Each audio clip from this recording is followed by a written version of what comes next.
ரெனோப்ளஸ் அப்படிங்கிறது நரம்புகளில் வலி ஏற்படும் போது டயபெட்டிக், நியூரோபதி இன்னும் நிறைய கண்டிஷனில் இதை ப்ரிஸ்கிரைப் பண்ணுவாங்க. எதுக்காக அவங்க டாக்டர் எதை கொடுக்குறாங்க, இதில் என்ன மாதிரியான ட்ரக்ஸ் எல்லாம் இருக்குது, இதில் உள்ள சைடு எஃபெக்ட்ஸ், இதில் என்னென்ன யூஸ் எல்லாம் இருக்குது அப்படிங்கிற முக்கியமான தகவல்கள் இந்த வீடியோவில் நம்ம பார்க்க போகிறோம். ஸ்கிப் பண்ணாமல் பாருங்கள். ரெனோப்ளஸ் அப்படிங்கிறது ஒரு நியூரோடோபிக் வைட்டமின் ப்ளஸ் ஆன்டி ஆக்சிடென்ட் நிறைஞ்ச ஒரு மாத்திரை. இதில் மெத்தில் கோபாலமைன், அதாவது வைட்டமின் B12, ஆல்ஃபா லைப்போயிக் ஆசிட், பைரிடாக்சின்னு சொல்லக்கூடிய வைட்டமின் B6, ஃபோலிக் ஆசிட்னு சொல்லக்கூடிய வைட்டமின் B9 மாதிரியான ட்ரக்ஸ் எல்லாம் இருக்குது.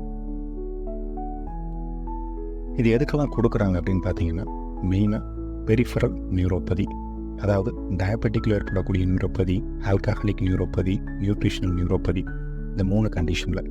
அதுவும் டயபெட்டிக் இருக்கும்போதும் இந்த ட்ரக்கு எதுக்கெல்லாம் கொடுக்குறாங்க அப்படின்னு பார்த்தீங்கன்னா, பெரிஃபரல் நியூரோபதி, அதாவது நரம்புகள் பலவீனம் அடைகிறதுனால உங்கள் உடலில் அங்கங்கே வலி, மதமதப்பு, ஊசி வச்சு குத்துற மாதிரியான ஒரு சிம்டம்ஸ்லாம் ஏற்படுத்தும்.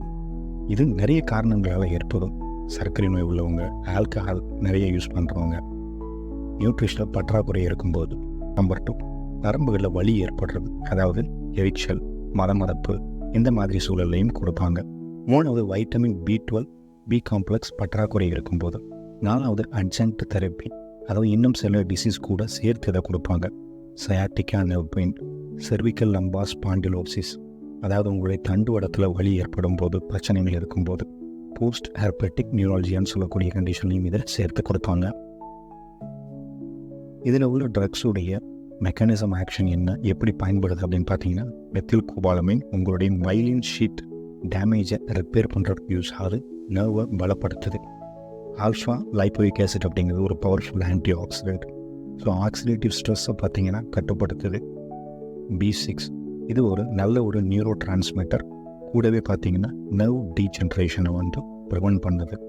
கடைசியாக ஃபோலிக் ஆசிட் அப்படின்னு பார்த்தீங்கன்னா உங்களுடைய ரத்த செல்களுடைய உருவாக்கத்திற்கு உதவி செய்யுது. சைடு எஃபெக்ட்ஸ் அப்படின்னு பார்த்தீங்கன்னா, பொதுவாகவே இது டாலரேட்டான ஒரு ட்ரக் தான், பெரிய சைடு எஃபெக்ட்ஸ் இருக்காது. ஆனால் சிலருக்கு வாமிட்டிங், கேஸ்ட்ரிக் இரிட்டேஷன், வயிற்று வலி, அப்புறம் பார்த்திங்கன்னா டேஸ்ட், மெட்டல் டேஸ்ட் இருக்கிறது, நாக்கில் தலைவலி வர்றது, சிலருக்கு அலர்ஜியை ப்ரொடியூஸ் பண்ணும்.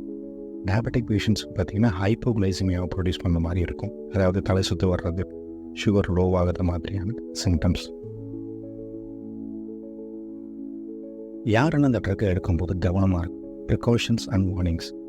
டயபெட்டிக் இருக்கவங்க, ஏன்னா இதில் ஆல்பா லைப்போயிக் ஆசிட் இருக்கனால பிளட் சுகர் குறையிறதுக்கு வாய்ப்பு இருக்குது. ஸோ அடிக்கடி பிளட்டை செக் பண்ணிக்கோங்க. ஏதாவது டிஃப்ரெண்ட்டான சிம்டம்ஸ் காமிச்சிச்சு அப்படின்னா உங்கள் டாக்டர் கிட்ட டிஸ்கஸ் பண்ணுங்கள்.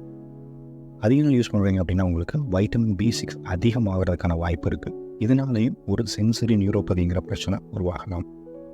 ப்ரெக்னன்சி, லாக்டேஷனில் சேஃபான ட்ரக்காக இருந்தாலும் டாக்டருடைய ஆலோசனை இல்லாமல் எடுக்காதீங்க. கிட்னி, லிவர் பிரச்சனை இருக்கிறவங்க டோஸ் அட்ஜஸ்ட் பண்ணணும், அதாவது டாக்டர் தான் உங்களுக்கு ஃபிக்ஸ் பண்ணணும் நீங்கள் எவ்வளோ டோஸ் எடுக்கணும் அப்படிங்கிறது. அடுத்த டோசேஜ், பெரும்பாலும் ஒரு நாளைக்கு ஒரு டேப்லெட் கொடுப்பாங்க, சாப்பிட்டதுக்கு அப்புறம் எடுக்கணும். உங்களுடைய சிவியாரிட்டியை பொறுத்து உங்களுக்கு ஒரு டேப்லெட்டோ 2 டேப்லெட்டோ, இல்லை 1 மாதமோ 2 மாதமோ, இல்லை லாங் டைம் எடுக்கிற மாதிரி கூட உங்கள் டாக்டர் உங்களுக்கு ப்ரிஸ்கிரைப் பண்ணலாம்.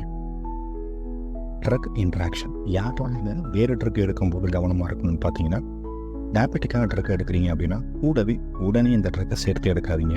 ஒரு 2 hours 3 hours தள்ளி எடுங்க, ஏன்னா ஹைப்போகிளைசிமியாவை ஏற்படுத்தலாம். நம்பர் 2, ஆல்கஹால் கூட சேர்த்து எடுக்காதீங்க. 3வது லீவோடோபா, பார்க்கின்சன் இருக்கிறவங்களும் இந்த ட்ரக்கை சேர்த்து எடுக்கக்கூடாது, ஒரு சின்ன கேப் போட்டு தான் எடுக்கணும். ஃபைனல் டிப் என்ன அப்படின்னு பார்த்தீங்கன்னா, உங்களுக்கு நர்வில் பிரச்சனை இருக்குது அப்படின்னா அது சரியாகிறதுக்கு கொஞ்சம் டைம் எடுக்கும்.